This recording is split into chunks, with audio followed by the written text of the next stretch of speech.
নমস্কার, সময় বাংলাতে আপনাদের স্বাগত। আপনাদের সাথে আমি প্রীতি। দেখে নেব আজকের বিশেষ বিশেষ সংবাদ। ৪,৪৪২ কেজি লাড্ডু চড়ানো হলো ভগবান গণেশের চরণে। গণেশ পুজো মানে আমরা মহারাষ্ট্র ভাবি, কিন্তু মহারাষ্ট্রের পাশাপাশি এক অদ্ভুত দৃশ্য দেখা গেল আন্দামান নিকোবর দ্বীপপুঞ্জে। গণেশ ভগবানের চাহিদা শুধু মহারাষ্ট্রে নয়, গোটা ভারতের বিভিন্ন জায়গায় বিভিন্নভাবে ভগবান গণেশকে বরণ করে নেওয়া হয়। তারই দৃশ্য আজ দেখতে পাওয়া গেল এক বিশাল আকারের লাড্ডু তৈরি করে। তখন আন্দামানবাসীরা জানিয়ে দিলেন ভগবান গণেশের প্রতি তাদের শ্রদ্ধা কতটাই প্রিয়। গণেশ পুজো উপলক্ষে আন্দামান নিকোবর দ্বীপপুঞ্জের ফোর সিজন ইভেন্ট ম্যানেজমেন্টের পক্ষ থেকে ৪,৪৪২ কেজি আকারের বিশাল লাড্ডু তৈরি করে ভগবান গণেশের প্রসাদ রূপে পেশ করা হলো। তার পাশাপাশি শিক্ষাকে কেন্দ্র করে প্যান্ডেলের সাজগোজ দ্বারা শিক্ষাকে তুলে ধরা হলো। বিগত ৪ বছর ধরে ফোর সিজন ইভেন্ট ম্যানেজমেন্টের পক্ষ থেকে গণেশ পুজো চলাকালীন বিশাল আকারের লাড্ডু তৈরি করা হয়। ২০২২ সালে লাড্ডুর আকার ছিল ৪২১ কেজি। ২০২৩ সালে সেটা বেড়ে হলো ১,০০৯ কেজি। ২০২৪-এ ২১৪৪ কেজি, ২০২৫-এ ৪,৪৪২ কেজি। বিশাল আকারের ওজনের লাড্ডু তৈরি করে নিজের রেকর্ড নিজেই ভেঙে এক নতুন রেকর্ড করলেন chief Ashraf Pal Singh, four season event ম্যানেজমেন্টের কর্ণধার।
presenting you the biggest laddu ever made in Andaman and Nicobar Islands, और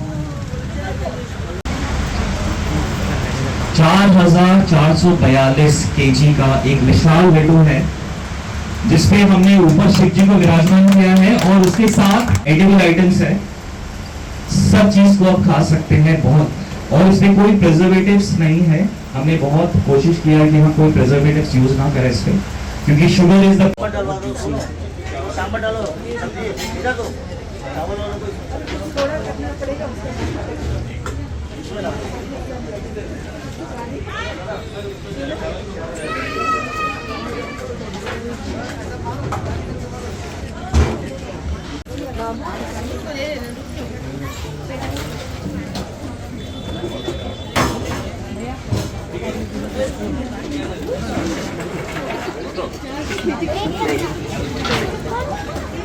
तरह इस साल भी आपने खुद का ही रिकॉर्ड तोड़ दिया। कितना चैलेंजिंग रहा इस साल? 4442 किलो।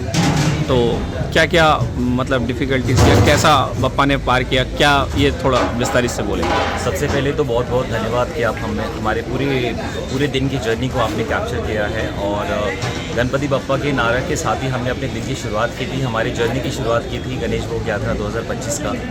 और चैलेंजिंग बहुत था, बट हमारे ऊपर बप्पा का हाथ था जो हर चैलेंजिंग को बहुत आसानी से उन्होंने पार लगा दिया। और 21 अगस्त से हमारा भोग यात्रा जो था, गणेश भोग यात्रा को शुरुआत कर दिया था। हमने लड्डू का प्रोसेस शुरू कर दिया था, क्योंकि हमने इस बार इनिशिएटिव लिया था कि हम 2000+ kgs का टारगेट करेंगे। तो ये हमें पता नहीं था कि वो कितने आगे तक जाएगा, और हम बहुत ज़्यादा खुश हैं, हमारी पूरी टीम बहुत ज़्यादा खुश है कि बप्पा के ब्लेसिंग्स की वजह से हमने 4442 किलो का प्रसाद महाभोग जो महा लड्डू है वो बनाया है, और अंडमान निकोबार के इतिहास में ये सबसे बड़ा लड्डू है आज तक का। और पूरी टीम ने बहुत एफर्ट लगाया है इस चीज़ को पॉसिबल बनाने में। बहुत सारे चैलेंजेस थे, वेदर का बहुत प्रॉब्लम था, एंड सो मेनी चैलेंजेस हमने फेस किया था, बट हम अपनी गलतियों से हमने बहुत सारी चीज़ें सीखी है। क्योंकि हम जब लड्डू का प्रोसेस करते थे पिछले कुछ सालों में, तो हमें बहुत सारे चैलेंजेस, बहुत सारी डिफ़िकल्टी फेस करनी पड़ी थी। तो सारी डिफ़िकल्टी से इस बार हमने बहुत कोशिश की है कि हम बहुत आराम से इतना बड़ा विशाल लड्डू बना सकें। और यात्रा निकालते समय भी बहुत सारी डिफ़िकल्ट हुई थी, क्योंकि इस विशाल लड्डू को लिफ्ट करना बहुत डिफ़िकल्ट था हमारे लिए, बट हमारी पूरी टीम ने बहुत मेहनत किया है कि बहुत प्रॉपर तरीके से लिफ्ट हो गया है, और बहुत आराम से यात्रा निकलते हुए, जोश के साथ नाचते हुए, धूम के साथ हम बप्पा के दरबार निकल कब तक पहुँचे हैं। अच्छा, इस साल का एक नया कुछ आपने ऐड ऑन किया था, एडुकेशन। हर कोई बप्पा का भोग बन रहा है, प्रसाद और पूजा भी हो रहे हैं, लेकिन इस साल जो आपने थीम यूज़ किया है ये अपने आप में ही एक चैलेंजिंग और एक सरप्राइजिंग था। तो ये कॉन्सेप्ट कहाँ से आया? देखिए, हम हर साल कोशिश करते हैं कि क्योंकि हमारे यहाँ पे बप्पा सबसे पहले आ जाते हैं, क्योंकि हम लड्डू का प्रोसेस जब शुरू करते हैं तभी हमारे गणेश जी को हम विराजमान कर देते हैं। तो हमारे यहाँ पे जो लोगों का जो जमावड़ा है, जो लोग आते हैं, वो बहुत पहले से आने शुरू हो जाते हैं, क्योंकि सबको एक्साइटेड होता है कि पंडाल में इस बार क्या होने वाला है। क्योंकि हम हर साल किसी थीम के साथ आते हैं, क्योंकि हम चाहते हैं कि हर सेक्टर प्रमोट हो। हमारी छोटी सी प्रयास से अगर कुछ हम सोसाइटी के लिए, समाज के लिए अगर कुछ कर सके, तो हमारे लिए बहुत ही, ये बप्पा का बहुत बड़ा ब्लेसिंग्स है। तो इस साल हमने जो थीम चुना वो था एजुकेशन, क्योंकि एजुकेशन में सबका हक होना ही चाहिए, और एजुकेशन पूरी दुनिया में कोई भी ऐसा बच्चा ना रहा है या कोई भी ऐसा ना रहा है जिससे एजुकेशन शिक्षा ना प्राप्त हो। तो हमने इस बार एजुकेशन का थीम चुना, क्योंकि हम चाहते थे कि लोग बहुत आते हैं, तो लोग हमारे लड्डू को तो देखते ही हैं, साथ ही साथ हमारी थीम को भी देखें, क्योंकि हम चाहते कि एक छोटी सी प्रयास से कुछ नहीं होगा। वी वांट कि everybody should aware of it. तो लोगों के हर किसी के प्रयास से ये चीज़ पॉसिबल होगा।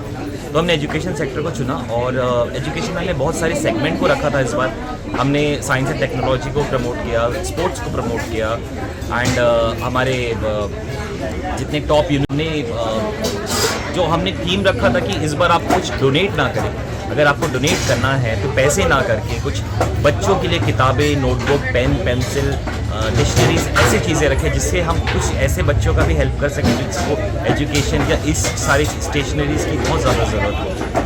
आपका नाम, शुभ नाम? मेरा नाम शेफ अशफरपाल सिंह है, और मैं अंडमान एंड निकोबार से बिलोंग करता हूँ।